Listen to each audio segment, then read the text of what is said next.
This is one of the most famous American paintings, and it's called American Gothic. Oops, wait a second. This is American Gothic. Wait, no, not again. Okay, this is American Gothic. Famously parodied, this painting by Grant Wood captured more than a nostalgic view of rural American life. It struck a nerve, exposed a cultural divide, and forced viewers to ask themselves, what did the real America look like? But before we can answer that question, let's start somewhere simple. Who are the people in the painting? And where are they? Because if we look at the world around them, there's a bright sunny blue sky, a welcoming porch on their charming home, and lush, abundant summer foliage in the background. There's a notable contrast between their restraint and the flourishing landscape around them. This piece was painted in 1930 by Grant Wood, a leading artist in American regionalism who was known for his stylized and humorous depictions of Midwestern life. At a time when art was turning toward abstraction, Wood focused on spotlighting local places and ordinary people, like in this piece, where he painted what looks like a husband and his wife, or a father and his daughter. Right, so who are the people in the painting? Well, the man and the woman are best described in Grant Wood's own words. Two people who, by their severely straight-laced characters, would fit into such a home. The two of them are posed side by side, standing up straight and looking neat and put together. The man makes direct eye contact with the viewer as he firmly grips a three-tined pitchfork that's notably clean and devoid of any dirt or rust, making it look more like a prop than something actually used on a farm.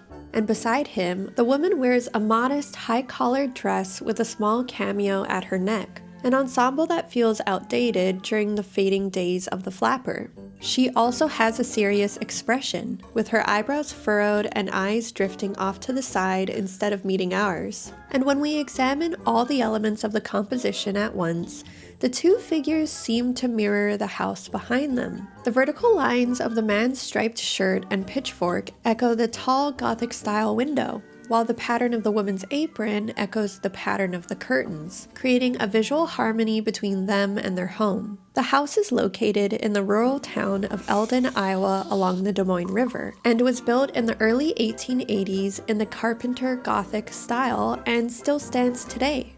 But while finding the house his subjects would pose in front of came easy, Wood actually struggled to scout for his models. So in the end, he asked his 62-year-old dentist, Dr. Byron H. McKeeby, and his sister, Nan Wood, who both initially refused to pose. Eventually, he convinced them, and they agreed on one condition, that no one would be able to recognize them. But when Wood won the Norman Waite Harris Bronze Medal and $300 for this painting in the Art Institute of Chicago's annual exhibition, people started to recognize his models, showing that his promise of anonymity had fallen short. Even some of Dr. McKeeby's patients began jokingly asking him, quote, "You aren't going to use a pitchfork on me, are you?" And he wasn't the only one who was upset, because when the painting was published, it sparked immediate controversy. Everyone from the East Coast to the West Coast, all the way down to the very Iowans it portrayed, had no problem letting Wood know what they thought of his work. One Iowan woman called the artist on the telephone and, quote, used language no lady, Iowan or otherwise, should use. Another called threatening him, quote, to come over and smash my head. He also received letters. One wrote that his, quote, painting should be hung in a cheese factory, that woman's face would positively sour milk. And another, unsure if the painting was a caricature of rural farmers, wrote, we at least have progressed beyond the three-tined pitchfork stage.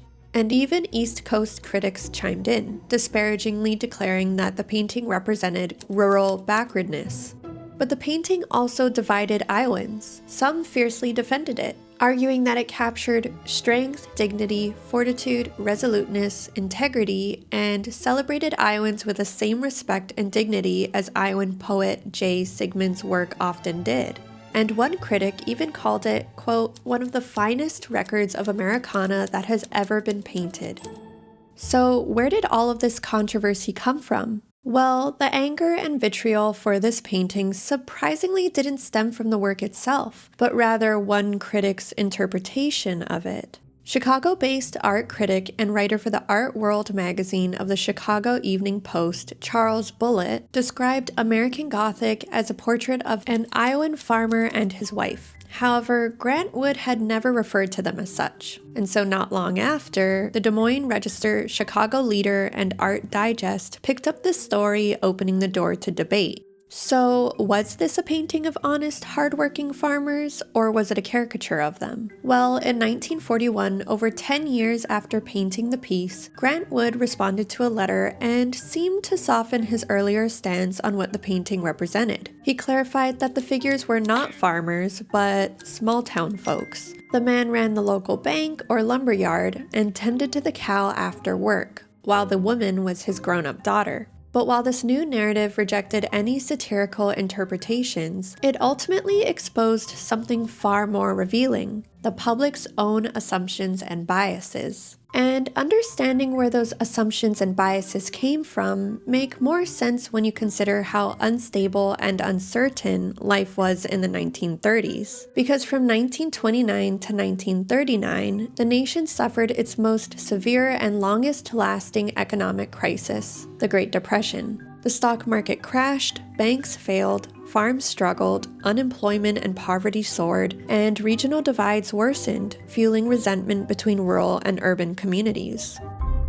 As people faced extreme hardship, one of the few things they could hold on to was their identity and dignity. So when Midwestern communities saw themselves reflected in Grant Wood's American Gothic, it stirred their anxieties about being viewed as backward at a time when they were already struggling to survive. And at the same time, East Coast critics viewed the painting with disdain because it directly opposed the avant-garde modern art movements they championed. By dismissing the painting as rural backwardness, it reinforced their own identity as forward-thinking and progressive.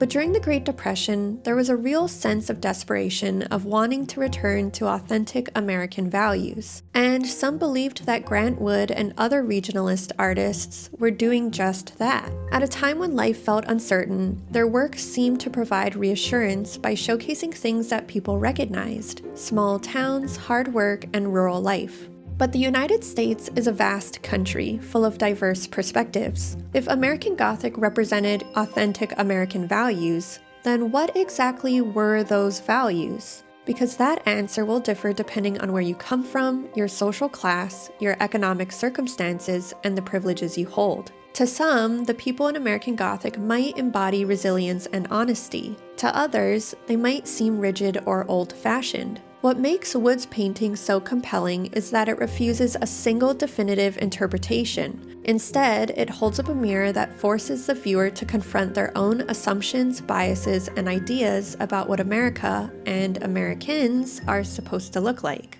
But the controversy surrounding this painting wasn't only about its subjects. It also became part of a larger debate over the future of American modern art. And that debate stems from the rise of abstract expressionism in the 1940s, where artists, primarily in New York, embraced abstraction and experimentation in direct contrast to the regionalists, who remained committed to representational art. So now with this in mind, we need to ask, how should American modern art look? And was this debate really about the future of American modern art, or more about who should have the access and platform to decide that? Because a lot of this debate was actually facilitated by the differences in social class and economics, as the patrons of abstract art largely came from the wealthiest and most influential circles in America, while the supporters of regionalist art tended to be less wealthy and influential. And geography also played a major role. The abstract expressionists, based in New York, benefited from the visibility, connections, and opportunities that come with living in a major city,